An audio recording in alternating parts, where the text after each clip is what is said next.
Sebelumnya dari kelompok kami dan teman-teman semua mau mengucapkan terima kasih kepada Zuri, khususnya juga kepada tim KPI, juga kepada Niko yang udah mempresentasikan banyak hal untuk hari ini, khususnya untuk decision making, beberapa metode-metode yang bisa kita gunakan dalam pengaplikasian pekerjaan.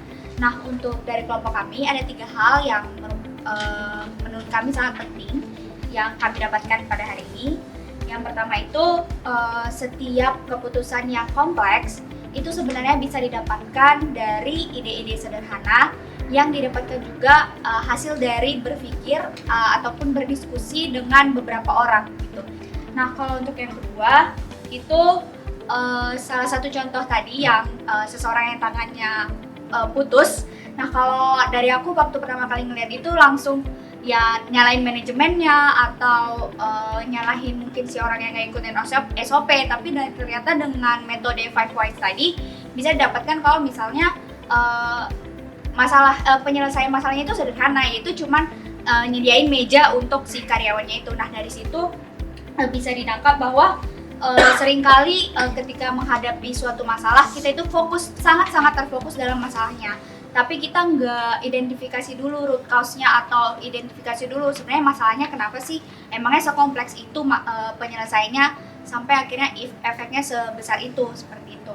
Nah, yang terakhir itu yang hari ini sangat kami dapatkan adalah berbagai macam, beragam-ragam juga cara metode teorinya juga untuk mendapatkan suatu ide atau decision maker yang menurut kami mungkin bisa diaplikasikan di dalam pekerjaan atau hal-hal personal atau pribadi bersama keluarga atau dengan teman-teman juga. Jadi hari ini bisa mendapatkan banyak insight, bisa mendapatkan banyak ilmu, dan semoga bisa menunjang kami dalam bekerja di kemudian hari. Terima kasih.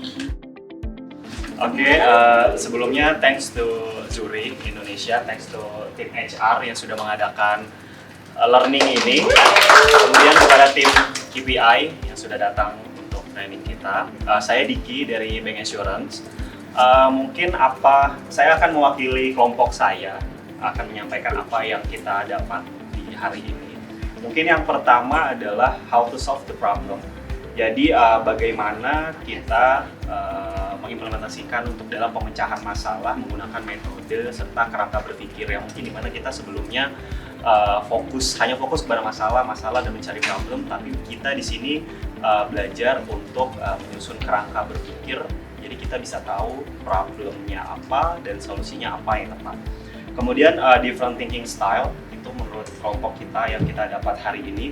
Jadi bagaimana kita berpikir kreatif, out of the box. Jadi kita tidak hanya fokus kepada satu masalah dan satu solusi, tapi kita bisa berpikir dari manapun kita bisa anggap mungkin itu siapa tahu sebagai solusi.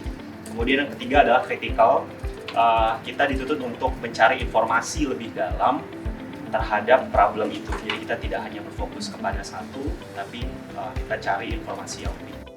Oke, jadi kami sepakat bahwa 3 hal yang penting yang kami pelajari hari ini itu sebetulnya untuk mendapatkan satu rangkaian tadi problem solving sampai decision making itu memang ada banyak tools.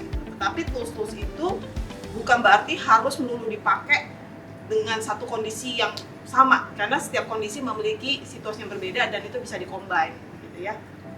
Dan terakhirnya sebetulnya implementasi dan mengkomunikasikan decision itu juga sesuatu hal yang krusial gitu, supaya apa yang sudah di-decide itu bisa terimplementasi dengan baik.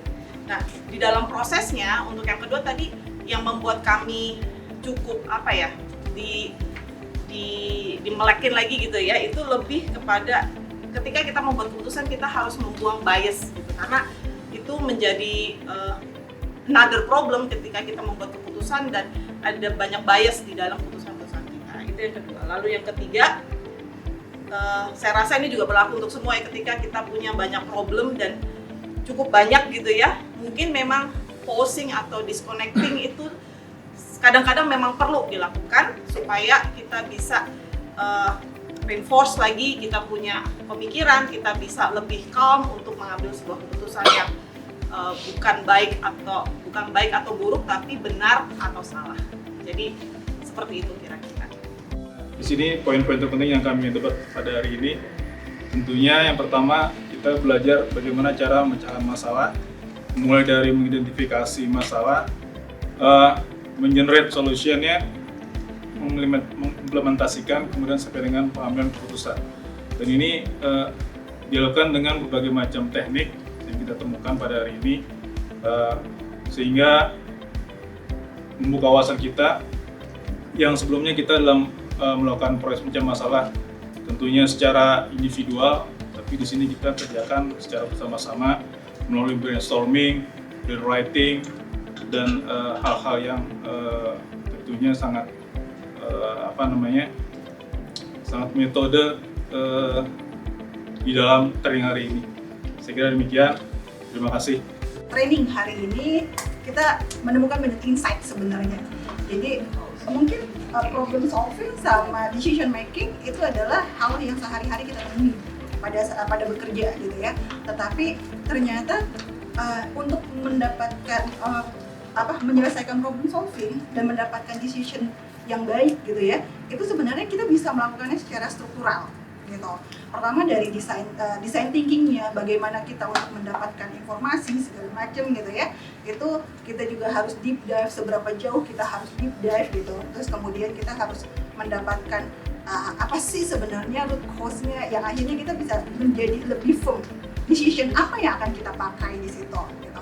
Jadi mungkin decision yang kita pilih itu bukan hanya sekedar baik benar, tapi mungkin kita akan mendapatkan decision yang fit untuk semua, baik nggak hanya dari untuk secara personal, secara tim, ataupun nanti yang lebih besar lagi adalah secara organisasi, terutama untuk perusahaan sendiri gitu. Kemudian yang tadi mungkin sama gitu ya, ternyata untuk mendapatkan satu ide gitu ya, itu banyak banget caranya gitu. Nggak cuma satu kepala atau itu, semuanya banyak banget. Nah dari semua ide itu ya tadi yang liar, kemudian yang baik gitu ya, bisa kita execute gitu ya.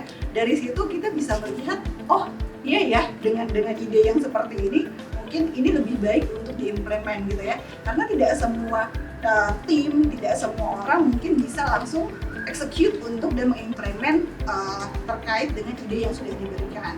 Dan yang terakhir yang kita dapatkan bahwa untuk udah mendapatkan decision itu nggak cuma selesai sampai situ, tapi ternyata setelah itu kita juga tetap harus monitoring, kita tetap harus evaluasi, dan tentunya bersabar dan persisten atas apa yang sudah kita decide di awal seperti itu. Terima kasih Bapak semuanya.